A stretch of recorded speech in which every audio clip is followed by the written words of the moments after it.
Wall Street Wrap-Up is supported by Bamboolas, featuring live music. And now, tapas and wine upstairs. Bamboolas, the heartbeat of Frenchman Street.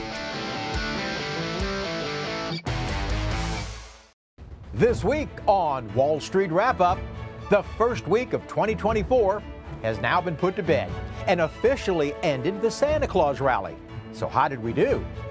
December's jobs report and unemployment rate for 2023 was released today. So is the Federal Reserve's battle to curb inflation working? We'll tell you. Court documents released this week reveal over 175 names. Many of those well-known were involved with disgraced financier Jeffrey Epstein. We've got the names. Harvard's president resigns as head of the university under growing cries of plagiarism and her responses to Congress about anti-Semitism on the Harvard campus. Tonight, we're going to be talking with Harvard Law School's Professor Emeritus Alan Dershowitz about what got Harvard into this mess: DEI, diversity, equity, and inclusion, and more. That's tonight. We'll quiz the professor. And now that 2023 is in the history books, who made the most gains and had the biggest money? We'll tell you who finished the year much wealthier than the way they started. So stick around for the next 28 minutes because this is Wall Street Wrap-Up.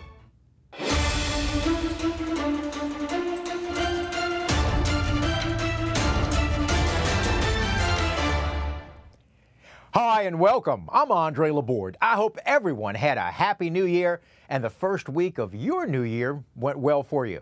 Well, a major shakeup this week at Harvard where embattled Harvard President Claudine Gay, she resigned amongst other reasons, especially of allegations of plagiarism. Her tenure as president at Harvard was the shortest tenure as leader of that university. And we'll be discussing this plus other topics with Alan Dershowitz, Professor Emeritus at Harvard School of Law.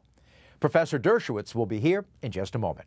But first, the Santa Claus rally came to a screeching halt on Wednesday, which would have been the official end of the rally. Now, the last time the rally came to an end with back-to-back losses, which occurred on Tuesday and Wednesday, was 9 years ago. Since 2000, when the last 2 days of the rally ended lower. Now, the question is, will this make the year end? Now, as you can see, it's mixed over the last 24 years. Half of those years ended higher, and half of them ended lower. And the S&P 500 ended higher today, but if it fell, it would have been the first time since 1978 that the index fell for the first 4 days of a new year. Now, in case you want to do the math, that was over 46 years ago. But in case you're also wondering just how did we do in 1978, we actually ended up for the year. Not by much, I grant you, but where it started the year with a negative, it possibly could end, hopefully for us, with a positive. And with just weeks before a possible government shutdown, the national debt this week tops $34 trillion in borrowing. And this becomes a perpetual cycle with the national interest payments adding to the national annual deficit. All stock indexes ended positive for the day, but negative for the week. Now, this week ended a 9-week winning streak for stocks. Well, stocks declined in late-day trading. For the week, the pops were financials and discretionary, and the drops were sectors in staples and real estate. Apple ended lower for the week due to a New York Times report over an antitrust lawsuit. It's also down 9%, Apple, from their mid-December highs. And Bitcoin closed today at $43,514, down almost $720 for the day. This week, the Dow Jones closed today down 0.5% for the week. And the S&P 500, they closed down 1.5% for the week. And the NASDAQ, they closed down almost 3.3% for the week. The Bureau of Labor Statistics released today December's jobs report, and that was the last one for 2023. Now, this is important because it shows if inflation is being brought back to its 2% goal, that of the Federal Reserve, or is inflation winning. The non-farm payrolls were higher than expected, and unemployment stayed at the same as November's rate at 3.7%. The average work week for many workers decreased to 34.3 hours a week.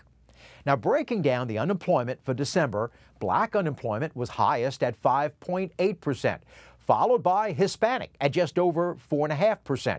White unemployment came in at the lowest at 3.3%, with the overall unemployment for December at 3.7%, same as in November.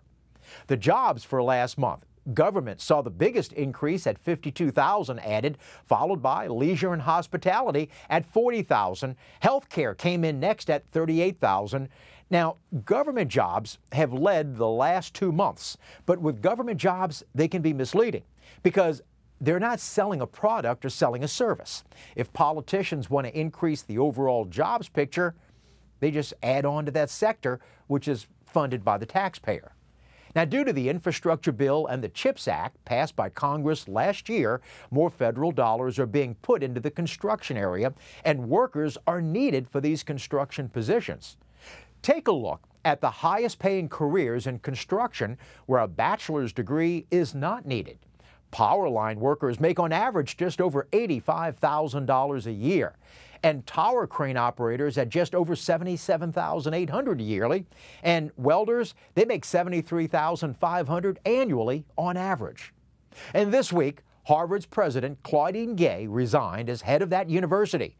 Donors were refusing to give, which is the lifeblood of the universities, because of what many thought were her anti-Semitism stance in front of Congress and over 50 points of plagiarism. And she was pushed out this week. Professor Alan Dershowitz has been associated with Harvard for just over 60 years, both as a student and as a professor at Harvard Law. He started teaching there in 1964, and he retired there in 2013. No one knows Harvard better than Alan Dershowitz. And what better time to have him now? He's also, by the way, the author of the new book, War Against the Jews. Hi, Professor. Welcome to Wall Street Wrap-Up. Thank you so much. Professor, you spent over half a century in academia, at Harvard especially. Were you surprised of the amount of anti-Semitism that's been going on, I'll say lately, in schools? I wasn't shocked. When I was at Harvard, it was beginning already, this concept of intersectionality, where the world is divided into oppressors, namely white people, Jewish people, Christian people, and the oppressed, Muslim people, people of color. And that inevitably causes anti-Semitism. So intersectionality, the whole DEI, diversity, equity, inclusion bureaucracy, which President Gay was very centrally involved in, stimulates anti-Semitism. And unless we get rid of DEI and the accompanying criteria, which are against meritocracy and in favor of race-based decisions, we're going to see more and more anti-Semitism, anti-Catholicism, anti-Judeo-Christian, anti-white. We're going to see the world divided this way, and the universities are going to suffer, and particularly students at universities are going to suffer. Well, this week, Professor, the president, Claudine Gay, resigned. And I'm curious, do you think the board had an awakening, or do you think that it was because of follow the money, because more and more alumni donors were drying up? A little of both. There was no awakening. The board knew what they were doing when they appointed her. It was a terrible mistake in the beginning. She was not qualified to be president of Harvard. She was clearly a DEI appointment. And it became clear that she wasn't qualified by her own lack of merit.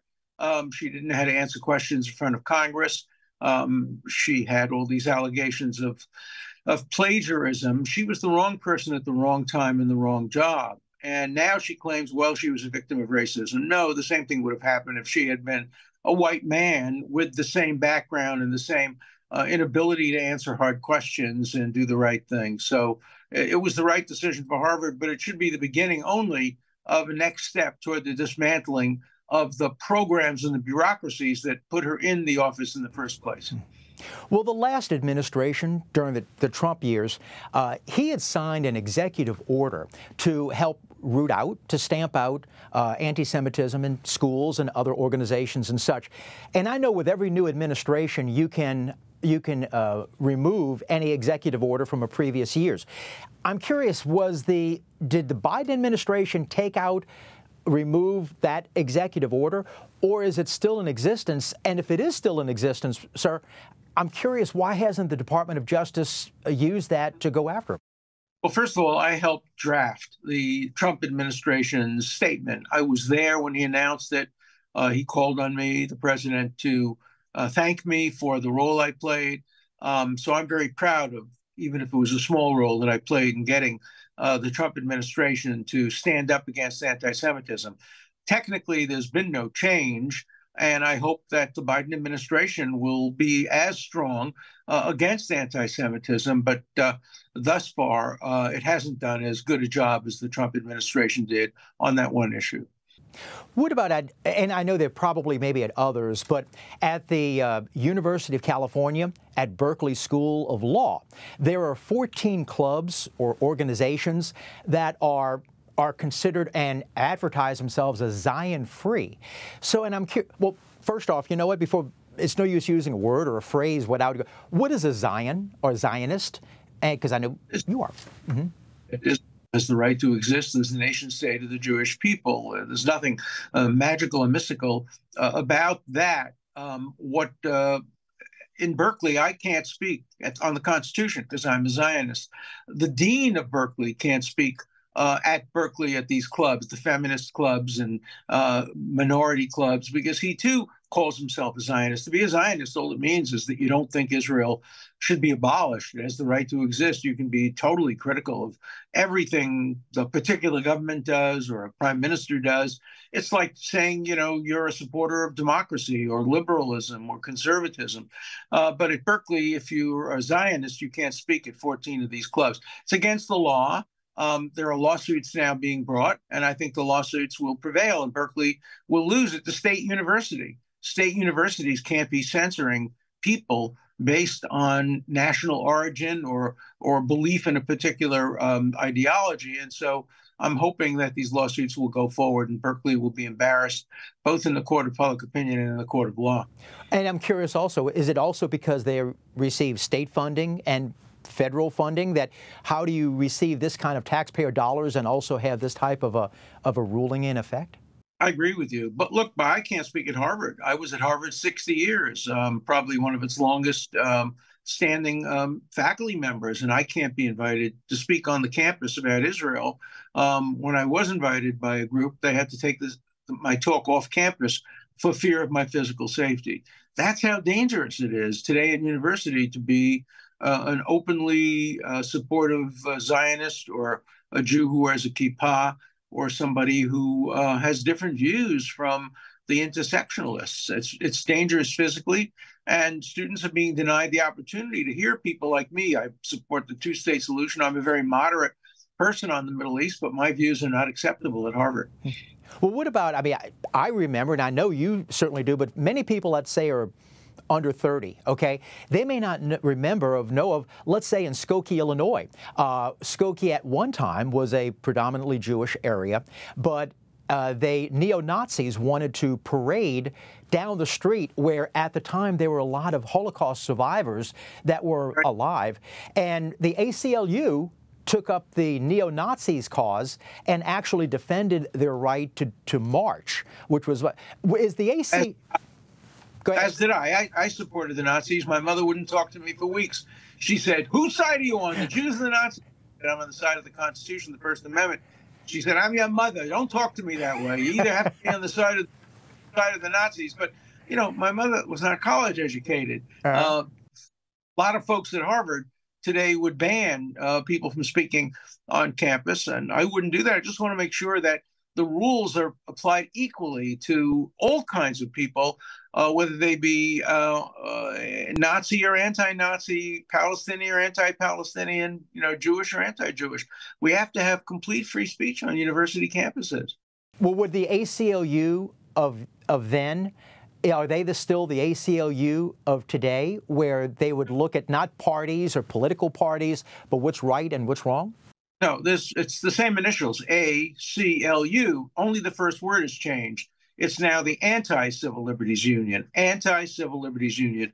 They are only in favor of civil liberties for those who they defend and support. Occasionally, they'll throw a bone and support the National Rifle Association just to make a point. But you can't get them to be involved on the side of university students who are being suppressed. That's why we have another organization called FIRE, the Foundation for Individual Rights of Expression. They've taken over from the ACLU because the ACLU has become much, much too politicized. It's now a left-wing lobby organization in favor of woke progressives. Have you seen a progression that, I mean, I know from where you used to go, I know at Martha's Vineyard to, as you said, Harvard, that you're not allowed to speak. And I also understand, like, there's the 69th Street YMCA that used to always have you talk, and now you're not allowed anymore? Populist living speaker there, and they banned me. The Temple Emmanuel has banned me. The library in Martha's Vineyard banned me. And, you know, I'm a moderate centrist libertarian who mostly votes Democrat, sometimes occasionally votes Republican. But if you can ban me, you know, it's really a commentary on how poorly free speech is doing in America. And we talk about diversity. The last thing universities want today is diversity of ideas. Even my ideas are too diverse for Harvard. They want diversity of the skin deep, but they don't want diversity of ideology or ideas. 97% of the faculty identifies on the left, 3% identifies on the right. Is that diversity? No. Yeah. Well, the school administrators were at one time as being a governor or an overseer of the different department heads. But is it with professors deciding who should be tenured and who should not be tenured, they are wanting to bring their own people who have their own thoughts and excluding those who have a diversified feelings of thoughts? Is that how this has progressed? It has. It has progressed that way. And I think if President Gay had been the president for years, I think she would implement that as well. I'm hoping she'll be replaced by somebody who has a broader perspective on diversity and understands that Harvard students should be exposed to very, very different points of view. When I used to teach 18-year-old college kids, first-year students at Harvard, I would say to them, look, if you want to really feel comfortable at the end of this class, there's a wonderful spa at Harvard Square. But if you want every one of your ideas to be challenged, every one of your deeply felt beliefs to be questioned, this is the course for you. Occasionally, a student would walk out, but the vast majority wanted to stay. I usually have 500 applicants for 15 spots in the class. But today, I'm not sure I could teach that class at Harvard today. I used to teach a class called Taboo with Steven Pinker, and we would deal with ideas that were taboo on the campus. We had 900 students. I'm not sure we get permission to teach that course today at Harvard. Maybe in the future, maybe with this change, maybe we'll see a watershed moment with the firing, and it really was a firing of Gay. She was pressured out by board members of the Harvard Corporation. She didn't leave voluntarily. And so maybe it's a watershed moment. Maybe we'll see the end of this kind of tyrannical, oppressive the DEI movement and the substitution of meritocracy. I was watching Ken Langone a couple of weeks ago, and Ken Langone, for our viewers, is he and two others started Home Depot. And he brought up, right. He said, you can have CEOs that are leaders in their prospective companies. You put them on a university board, and they're so afraid of being fired, they'll go along with whatever the university wants, rather than being a governing body. Did you find that at Harvard? I found that. Thank God for people like Ken Langone, and for people like Bernie Marcus, who also founded it, yep. And others who understand that they have a role to play in university governance too. The universities ask them for money, ask them to endow chairs, and then they don't want to listen to them.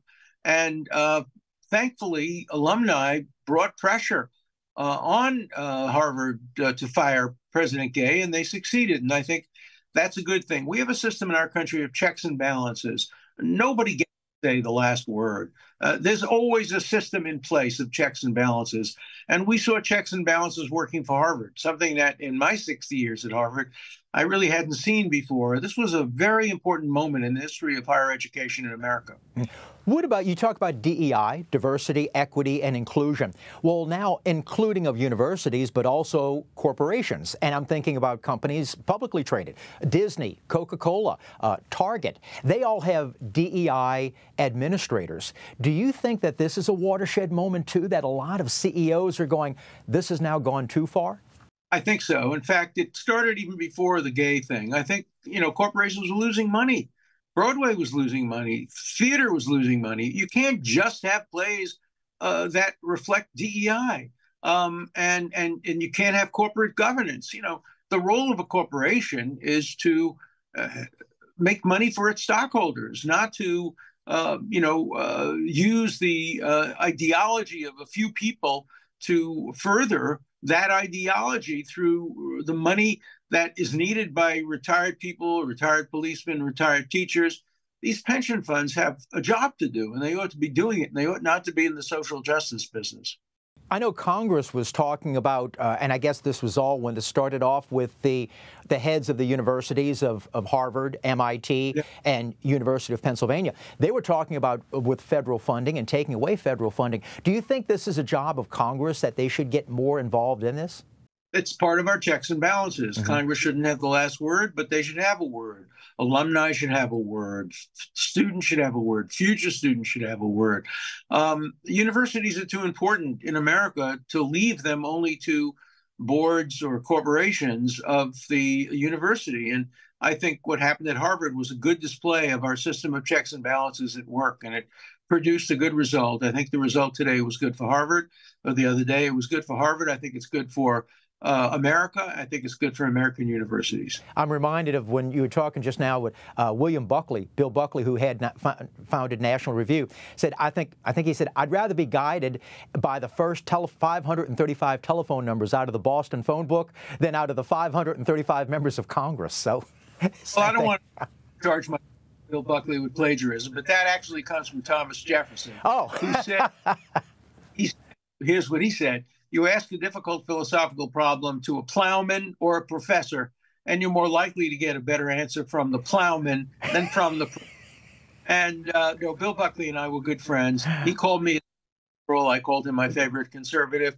I wish the kind of program that he used to have with debates was still on. Today we don't debate. We just name call and throw slogans at each other and bumper stickers, and that's much worse for the American future and for the America's role in the world today. We need more Bill Buckleys. Do you think that protesters have gotten so much so? I mean, people feel that, oh, everybody has a right to protest. But at least I don't remember the amount of protesting that when I was growing up, the kind that they have now on campuses and also in city streets. Well, protesters don't know what they're talking about. They don't know the difference between the Palisades and Palestinians. They couldn't tell you what river and what sea. They're just joining this because they're screaming and yelling. They're anti-American. They're organized by the Democratic Socialists of America and other hard left groups that want to bring down America. They see every issue, whether it be the Palestinian issue or gay rights or guns, as an opportunity to disrupt American life and to try to destroy America. And these useful idiots are joining without knowing that they're supporting, for example, Hamas, a terrorist organization that rapes women, that beheads babies, that treats gays by killing them. And these college kids who just don't know what the heck they're doing are joining these demonstrations because they're anti-American and they're fun. And we scream and yell and we stop traffic and stop everything from going on. Hey, that's what we'll tell our grandchildren about. No. That's not what America's about. If you want to protest, write a letter to the editor, write an op-ed, stand with a sign. But these kinds of violent protests, whether it be by Black Lives Matter or by the anti-Israel groups that are now stopping Christmas and New Year's in New York and other places, that's not the American way. Professor, I got a lot more to talk to you about. I would love for you to come back for a part 2. Love to. Thank you so much. Thank you, Professor. Hey, if you have a question, maybe a comment about the show, we'd love to hear from you. Make it concise, make it pithy, and write us at andre@benecapital.com. And now for a wrap-up on Wall Street. Well, 2023 saw big gains of many billionaires. Elon Musk, he gained the most with just under $100 billion. Give or take a billion. He's back on top. He lost about $200 billion in 2022, so he's got that loss back, plus he made an additional $30 billion or so. And rounding out the top wealthiest are Mark Zuckerberg of Meta, which used to be called Facebook, at $84 billion, followed by Microsoft's Steve Ballmer and Bill Gates. They gained last year $45 billion and $31 billion for the year. And the Google guys, Sergey Brin and Larry Page, they added another $30 billion each to their net worth. And finally, Oracle's Larry Ellison, he increased his net worth last year by another $30 billion. Top states that Americans are moving to in 2023, according to that scientific U-Haul poll, well, the number one is the state of Texas, followed by Florida, then North and South Carolina, and Tennessee round out the top 5, followed by Idaho, Washington, Arizona, Colorado, and then 10th was Virginia. California, well, they saw most net losses of one-way movers thanks to the rising part of living there.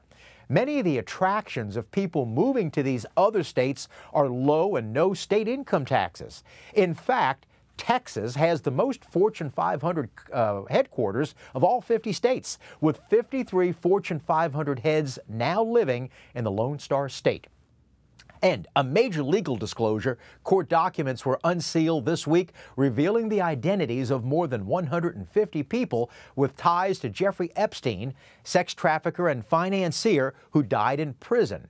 Now, so many people were viewing these documents that the website crashed. Now, they don't indicate they broke the law, but names do include former President Bill Clinton, former Microsoft CEO Bill Gates, former Vice President Al Gore, Prince Andrew, former UN Ambassador and Governor Bill Richardson, and over 150 more names. Plus, more documents are being released next week and also the week following. We shall see. So, how will 2024 be shaping up with geopolitical events around the world? This past November, Xi Jinping told President Biden in San Francisco that China will reunify Taiwan. And it wasn't a question or a request, but it was a statement of what he says fact. The Chinese leader's message got the attention of U.S. officials because it was delivered at a meeting intended to reduce tensions. Now, from those who were in the room, they said there was no ambiguity of his desire. So what about companies as Taiwan Semiconductor and other businesses who do business with both China and in Taiwan? President Joe Biden said he won't let China take over Taiwan, but was he asking for his permission? Does Xi Jinping feel now is the time to reunite China with Taiwan? Next week, we're going to be discussing these threats of China and companies such as Apple, Nike, Disney, and the threats of China with Dennis Unkovic. Dennis is the senior partner at Meyer, Unkovic & Scott. He's written books on China and their building up of their military and navy, and he's got another book coming out soon. Plus, he personally negotiated corporate trade agreements with the communist country. So what's in store for 24 with China? You don't want to miss it. And that's a wrap-up on Wall Street Wrap-Up. Our thanks to Professor Dershowitz for being with us tonight. But as always, we appreciate you for allowing us into your homes this evening. Have a fun weekend with the ones you love. Remember, if it's Friday, it's Wall Street Wrap-Up. I'm Andre Laborde. Also remember, money never sleeps. Good night.